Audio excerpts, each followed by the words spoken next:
Puna road વિસ્તારમાં એક પરિવારે પૂજા સામગ્રી સાથે ભૂલથી 2 લાખની રોકડ રકમ પણ કેનાલમાં પધરાવી દીધી હતી. જો કે ઘટનાની જાણ થતાં જ ડુંબાલ ફાયર સ્ટેશનની ટીમે તાત્કાલિક કાર્યવાહી કરી ભારે જહેમત બાદ પાણીમાં ડૂબકી મારી રકમ શોધી કાઢી અને પરિવારને સલામત રીતે પરત કરી હતી.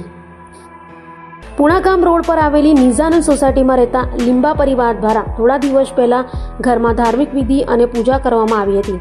પૂજા પૂર્ણ થયા બાદ તેની સામગ્રી અને ફૂલોને તેમણે કબાટની અંદર તિજોરી પાસે જ રાખી દીધા હતા.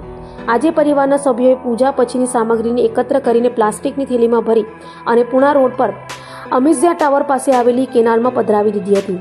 ઘરે પરત આવ્યા બાદ જ્યારે તેમણે તિજોરી તપાસી ત્યારે તેમને ખ્યાલ આવ્યો કે તિજોરીમાં રાખેલી રોકડ 2 લાખ રૂપિયાની રકમ પણ ભૂલથી ફૂલો સાથે થેલીમાં ચાલી ગઈ હતી અને કેનાલમાં પધરાવી દેવામાં આવી હતી.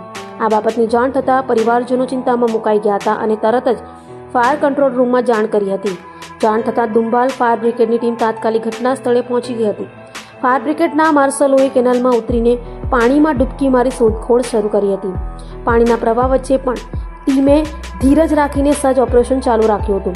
થોડા સમયની મહેનત બાદ તેમને 500 રૂપિયાની નોટમાં 4 બંડલ મળી આવ્યા હતા, જે કુલ મળીને 2 લાખ રૂપિયા હતા.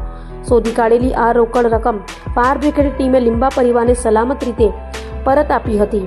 જોકે આ શોધખોળ દરમિયાન ફાયર બ્રિગેડના 2 જવાનોને કાચ લાગતા ઇજાગ્રસ્ત થયા હતા. પરિવારના સભ્યોએ આ મુશ્કેલ સમયમાં મદદ માટે ડુંબાલ ફાયર બ્રિગેડના સ્ટાફનો આભાર વ્યક્ત કર્યો હતો અને તેમની કામગીરીને બિરદાવી હતી.